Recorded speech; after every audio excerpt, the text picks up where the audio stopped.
रामचंद्र जी को रामबाण से मानते हैं। रामबाण यानी सर दुष्ट निवारण और सर्व दुख निवारण। असदुद्दीन जी ना माहिर हो गए, भड़काऊ स्पीच ही दे रहे थे अब तक, और भड़काऊ वीडियोस भी बनवाने लग गए लोगों से। हमारे सर पे तो राम का भी हाथ है, रहीम का भी हाथ है, भूलो नको आप। असदुद्दीन जी के इस प्रकार से देश को बंटवारा करके एक पाकिस्तान कर लिए, इनको तसल्ली नहीं मिली। हम सच्चाई के पथ पे निकलने वाले हैं। अब जितने भी कर लो हरकत ऐसा, ऊपर वाला हमारे साथ है। इसीलिए हमारा भी एक वीडियो है, इसी अगर सही में देख लेता थे ना, इनको एक बार नहीं बार बार सालों के पीछे बैठना पड़ता। फिर अकबरुद्दीन साहब परसों रोए, देखो अब मालूम नहीं मालूम कांग्रेस वाले क्या करते हैं इनके साथ। तो जूम करके देखो साहब आप, ये जो वीडियो चल रहा है, ये श्री राम नवमी के दिन हम रामचंद्र जी को रामबाण से मानते हैं। रामबाण यानी सर दुष्ट निवारण और सर्व दुख निवारण।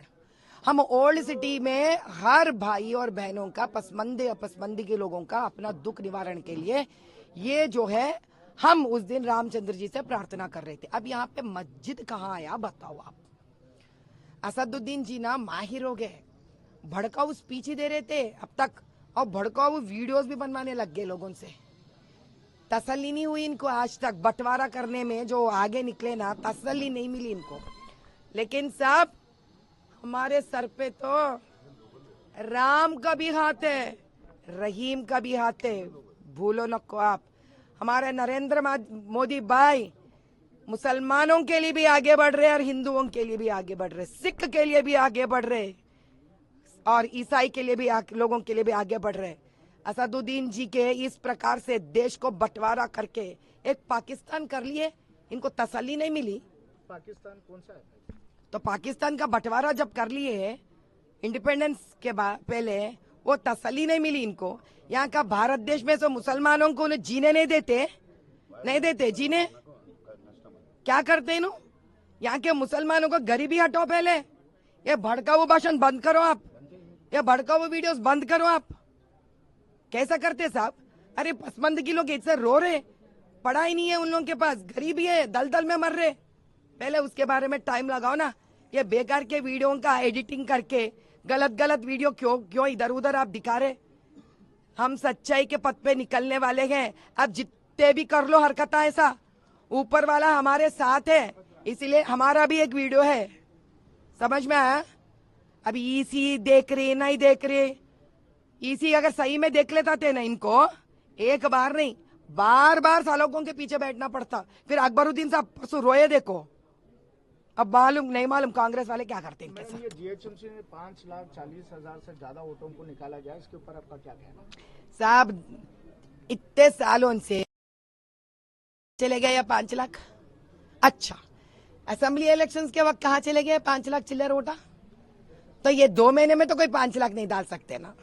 इसका मतलब है जब फिरोज जी इतना गल्ला फाड़ कर बोले, तब भी आप चुप बैठा। हम आ गए मैदान में तो बोल रहे काट दिए, वो भी देख लेंगे ना साहब, काटे नहीं काटे। इतने दिनों से 5.5 लाख, हमारा तो नंबर ज्यादा है, अब इनका ही नंबर ले लेते, 5.5 लाख तकरीबन। 5.5 लाख गलत वोट जब आ रहे तो सो रहे थे पूरे जीएचएमसी वाले। क्या कर दावता कर ले रहे थे, बिरयानी खा रहे थे, क्या कर रहे थे साहब? अब बोल रहे काट दिए। अगर इतनी जल्दी काट सकते तो इतने दिन क्यों नहीं काटे? इतनी आसान है काम काटने के लिए, तो क्यों नहीं काटे इतने दिन? अब हम देखना चाह रहे हैं कि सही में काटे नहीं काटे। आज हम देख लेंगे, क्योंकि काट दिए बोल रहे हैं ना, हमारे पास हर वोट का हमारे पास इंफॉर्मेशन है। आज शाम में जाएंगे हम, पदयात्रा के बाद ऑफिस में बैठेंगे, देखेंगे काटे नहीं काटे। अगर नहीं काटे ना, इंस्टाग्राम में पूरा फिर से इंफॉर्मेशन छोड़ेंगे हम। मैडम एक सवाल ये आता है कि जब सबका साथ सबका विकास भी है, विश्वास भी है, सारी चीजें, तब ये बोला जाता है कि माइनॉरिटी यानी मुस्लिम्स को आपकी पार्टी से एक टिकट नहीं दिया जाता है, ना किसी प्रत्याशी बनाकर कहीं उतारा जाता है। इसमें आप लोग क्या सोचते हैं और इनकी मानसिकता पे क्या आपका सवाल? चंद्रायन गुट्टा में कौन ठहरे? तो फिर लास्ट टाइम वो औरत का नाम ना याद नहीं है तो जरा पढ़ के आइए आप, नाम आप पढ़ के आइए साहब, पढ़ के आइए। जिस असेंबली से हिंदू मुसलमान दोनों हैं, कौन सा हिंदू को ठहरा इन्हों? हम मुसलमान लड़की को ठहराए, चप्पल मारे उस औरत के ऊपर। शर्म रहनी चाहिए लोगों को। खुद के कौम की लड़की ठहरी है वहां पर, ये लोग सिखाने आते हैं हम लोगों को।